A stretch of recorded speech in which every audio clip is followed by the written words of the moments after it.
So, bit of a week, huh, y'all?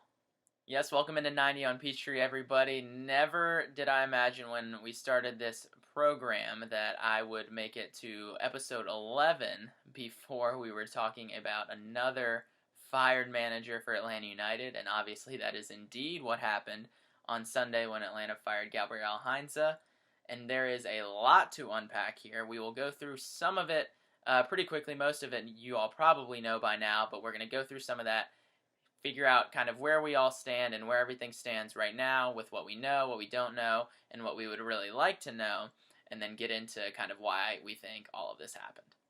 And of course, there was also a match last night. Okay, so full disclosure, I shoot this on Wednesdays and then we post it on Thursdays, so I haven't watched the match yet because it hasn't happened. But let's say they draw 2-2 and Josef scores. Okay, so if you know the story of Icarus from Greek mythology, good, stay tuned. If you don't, leave this video playing, open a new tab, and head over to Wikipedia to read about it for a little bit, then come back here and you'll be ready. So the Heinze firing really kind of falls into three categories. We have the Josef element, we have the overtraining element, and we have the it just wasn't a good fit element. And we're going to get into all three of those right now. So for whatever reason, and we still don't know the reason, but we must know, we need to know, Heinze picked a fight with Josef Martínez and separated him from the team and sat him for 2 games. Why did he do this? Please, somebody, some reporter, some source, someone tell us why. And he didn't tell the team why. And Josef reportedly was as unhappy as he's ever been during his time in Atlanta. And Julian Gressel's tweet over the weekend was pretty much all you needed to know, that the players are with him, his teammates are with him, his comrades are with him on Josef's side, which means that whatever Heinze did, whatever reason he had for benching him, was a bad one. Why did he choose this hill to die on? We may never know, but please, we gots to know. I gots to know. The second element is the overtraining element that Heinze brought to the team that really did not sit well with the players. And then there's training, there's overtraining, and then it seems like Heinze really took it over the line, found the line, and then stepped over it, and then just kept walking. And that's been pretty clear with all the reports that have come out. It seems like sources have really just been chomping at the bit to release a lot of this information, and that's not really a good thing, and it's clearly something that has been bothering the team, it looks like, from really preseason. It resulted in a grievance to the MLS Players Association, which, as Sam Jones from Dirty South Soccer pointed out, happened 3 separate times under Tata Martino. But then Fox Sports reports that during the preseason, Heinze limited the amount of water that the players could drink during training. And that, in the Georgia heat, is yikes. So you have fireable offense, picking a fight with your team and city's best and favorite player and favorite son. And you have now fireable offense that seemingly has gone on from the start of the season of overtraining your players, putting them in danger physically and mentally. And it seems like a lot of people within the club, the players obviously knew about it, the MLS obviously knew about it, the Players Association. Why did Atlanta United management just kind of let this slide? And that's really what we're going to get into today, because this episode is not an episode about Gabriel Heinze. This episode is an episode about Atlanta United and its front office, and how that has just become too big for its own good. It is flying too close to the sun. It is Icarus now. It thinks everything is beneath it and that it is better than all things. And that's led by Darren Eales and Carlos Bocanegra, and there's a lot of problems going on right now. Gabriel Heinze is simply the last scapegoat that Darren Eales and Carlos Bocanegra have at Atlanta United. Frank de Boer was a scapegoat. It seemed like Pity might have been a scapegoat. It seems like so many people who are not named Eales or Bocanegra have been scapegoated and have been said, this person needs to be held accountable, this player needs to be held accountable, XYZ needs to be held accountable. But the people right now who most need to be held accountable at Atlanta United are Darren Eales and Carlos Bocanegra. We've talked about this repeatedly on this show. The biggest key to Heinze's success this season was going to be time and patience. This team's best player began the season still recovering from a major injury. The MLS and CCL schedule to start the season were very compressed, they were difficult, and especially for a team with so much youth and so many new faces learning a new system and a new coach. Atlanta was objectively fun to watch for a couple stretches of matches early on. That Philly game, albeit ultimately a 3-0 loss, that was the most fun the team has looked the entire season. And then the train started to fall off the tracks. A player or two got hurt, they blew multiple late leads and dropped some points. The international tournaments ravaged the squad. Josef went to Copa America, Barco went to Olympic qualifying, and now he's at the Olympics. And then Brad, Miles, and George are all at the Gold Cup. And then several more players got injured. Heinze barely ever got close to a full squad, and he wasn't just missing role players or big plug-and-play guys. He was missing his bona fide star, several playmakers, his captain, and all 5 of those players are starters.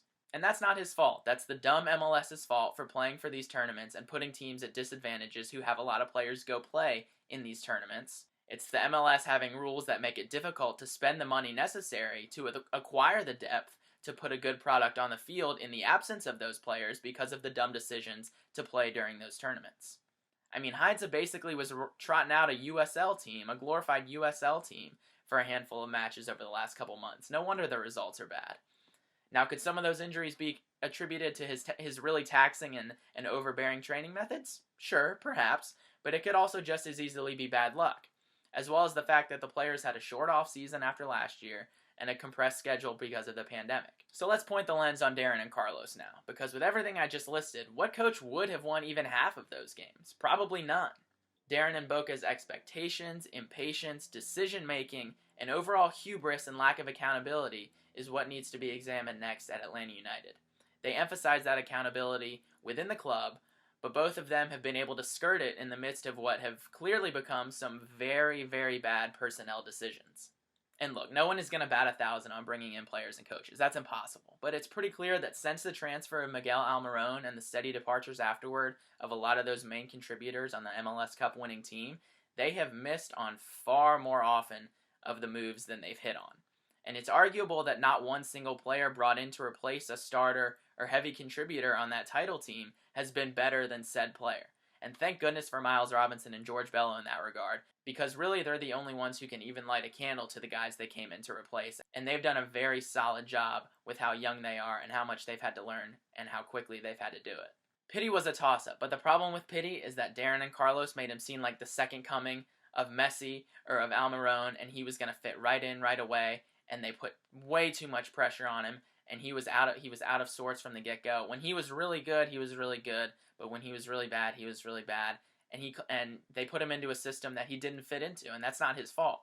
You could combine every single player who's played midfield since Nagbe left, and you wouldn't come close to how good Darlington Nagbe is.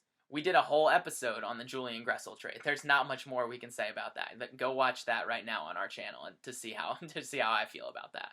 Franco and Tito had their faults, but boy did they produce at the end of the day. They put up goals, they put up assists, they put in good 90-minute shifts and work rates, and were great, solid leaders on the team and brought that fire every match.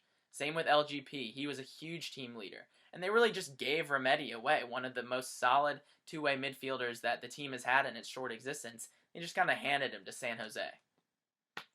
Frank de Boer was an interesting move tactically for the team, but culturally he was a swing and a miss, and he clashed right away with the team, and it was clear that his days were numbered very soon after he started. And now back to Heinze. He only got 13 matches. During this long of a season, that's barely a slice of the pie. But now learning what was going on behind the scenes, that seems like way too many games for a coach who is doing that to his players. So what kind of ship are Darren and Carlos running to where they're just turning a blind eye to things like that? And it's a dangerous, slippery slope to start bowing to fan pressure too. Fans are fans for a reason. And there's a difference between player pressure internally and fan pressure externally, especially when the team has barely been fully together and available all season. Carlos and Darren are at the point of making decisions based on what season ticket holders want. Then we may be past a salvageable point. This is not college football or college basketball where boosters have an incredible say on how things are run. Not that that's a great way to run things either. So how will potential coaches view this club now? Is it an opportunity to grow and earn valuable experience in a growing league? Or could they start to see Atlanta as a place that's going to hire them, hire a big-name coach, pat itself on the back for hiring that person and luring them to MLS and into America, not adequately supplying that coach with the players, resources, time, and environment to succeed, and then firing that coach due to all those circumstances out of his or her control after a bad stretch of play? The microscope simply has to shift to Darren and Carlos now. No other seats in the club can be hot before theirs, and I told you we'd talk about Icarus. Atlanta United was the MLS upstart. Then they were its darling. Then its villain, and that was really fun. Now the club is its clown show, a cautionary tale of drinking your own Kool-Aid, believing the hype, flying too close to the sun, and holding everyone accountable except those who are calling the shots. Largely having left them to their own desires, and rightly so early on, Arthur Blank is going to have to start watching his soccer team much more closely in the next couple of months. On the field, behind the scenes, on the training pitch, talk to Darren, talk to Carlos, talk to the players, and really get a feel of what's going on with his club.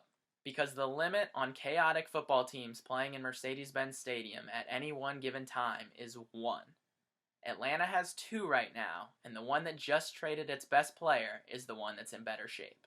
So that's all for this week. Be sure to join us next week for another episode of 90 on Peachtree. My name is Corey Knapp. This is Atlanta Sports Unlimited. Subscribe to our channel below. Follow us on Twitter. And we'll see if this bit of a week turns into a bit of a month next week on 90 on Peachtree. I'm Corey Knapp. See y'all next time.